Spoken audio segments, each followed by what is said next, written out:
આજે આપણે એકદમ સરસ રેસીપી લઈ અને આવ્યા છીએ। જોતાની સાથે જ તમને ખબર પડી ગઈ હશે કે આજે આપણે રેસીપીમાં શું બનાવવાના છીએ। તો આજે આપણે લીલા નાળિયેરની ખૂબ જ સરસ રેસીપી બનાવીશું અને એ પણ એકદમ સરસ। જે બજારમાં તમે કોઈ પણ જ્યુસ સેન્ટરમાં ગયા હશો અને કદાચ તમે જો પીધું હશે તો તમને ખ્યાલ જ હશે કે ત્યાં કેટલી આ જ વસ્તુ મોંઘી મળે છે અને એવી જ સેમ ટુ સેમ વસ્તુ તમે ઘરે બનાવી શકો છો। તો આ રીતે હું નાળિયેર પાણીવાળા ભાઈ પાસે ગયેલી અને આપણાથી તો નાળિયેર જે છે એની મલાઈને એ બધું ઘરે જાતે સરખું ના નીકળે એટલે એની પાસે જઈ અને હું બોટલ ભરાઈ આવી છું।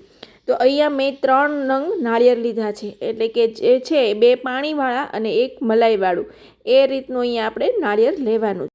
આ એક જ ફ્રૂટ એવું છે, ફળ એવું છે કે જે દવા વગરનું, કોઈ પણ ભેળસેળ વગરનું, તમે એના ઉપર આંખ બંધ કરી અને વિશ્વાસ કરી શકો એવું આલ્કલાઇન વોટર છે। કેમ કે બજારમાં અત્યારે ખૂબ જ ભેળસેળવાળા ફળ, ફ્રૂટ, શાકભાજી, દૂધ, દહીં બધું મળી રહ્યું છે, પણ કુદરતે આને જ એક એવું રાખ્યું છે કે એની અંદર તમે કોઈ પણ પ્રકારની ભેળસેળ ના કરી શકો। તો એકદમ ચોખ્ખું એવું અહીંયા નાળિયેર મળે આપને। તો આપણે જો આ રીતે એક મલાઈ કાઢાવેલું નાળિયેર લીધું છે, એટલે કે કાઢી અને ઓલરેડી આપણે લઈ આવેલા જ છીએ। તો આ રીતનું એકદમ જાડું જે હોય ને એ તમારી ભાઈને કહેવાનું છે કે જાડા ટોપરાવાળું નાળિયેર હોય ને એવું આપે, એટલે કે આવી જાડી મલાઈ નીકળવી જોઈએ। જો એકદમ આછી મલાઈ નીકળશે તો જે આપણે જે રેસીપી બનાવવાની છે એ એટલી સારી નહીં લાગે। તો આટલું જાડું નીકળશે તો રેસીપી એકદમ સરસ બનશે। કેમ કે 2 નાળિયેર આપણે એકદમ પાણીવાળા લીધા છે, એમાં મલાઈ આપણે નથી લીધેલી, કેમ કે એ આપણે પાણીનો ઉપયોગ કરવાનો છે। એટલે 2 પાણીવાળા નાળિયેર અને 1 આવી રીતનું મલાઈવાળું નાળિયેર, એટલે 3 નાળિયેરમાં 1 નાળિયેરની મલાઈ આપણે જોશે। આ રેસીપી બનાવવા માટેનું એ પરફેક્ટ માપ છે। અત્યારે આપણે કુલ ટોટલ 3 નાળિયેર લીધેલા છે અને આપણે નાળિયેરની મલાઈના આ રીતે નાના નાના ટુકડા કરી લીધેલા છે। અને જો તમે નાળિયેર લઈ અને આવો છો અને મલાઈમાં ઉપર જો જે કાળાશનો ભાગ છે એ રહી ગયો હોય તો તમારે પહેલાં એને ચપ્પુથી કાઢી લેવાનો છે, બાકી એ જે આપણે ડ્રિંક બનાવી રહ્યા છીએ એમાં સારી નહીં લાગે અને દેખાવ પણ સારો નહીં આવે। તો એકદમ વ્હાઈટ ચોખ્ખું નાળિયેર આપણે કરી લેવાનું છે, એટલે કે નાળિયેરની જે મલાઈ છે એકદમ સાફ થયેલી હશે તો આ ડ્રિંક ખૂબ જ સરસ મળશે।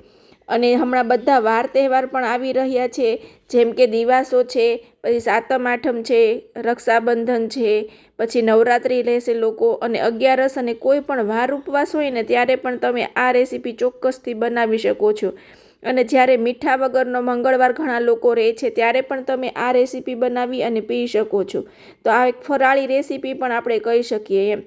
તો આપણે આ રીતનું બોટલમાં પાણી કઢાવી અને લઈ આવ્યા છીએ, કેમ કે નાળિયેર આખું આપણાથી ઘરે તૂટે નહીં, એની મલાઈ નીકળે નહીં, એટલે મેં તમને જે આગળ વાત કરી એ રીતે આપણે આ બોટલ અને નાળિયેરની મલાઈ કઢાવીને જ લાવ્યા છીએ। તો આપણે આવી રીતે મિક્સરના જારમાં આવી રીતે જે નાળિયેરની મલાઈ છે એ લઈ લેશું।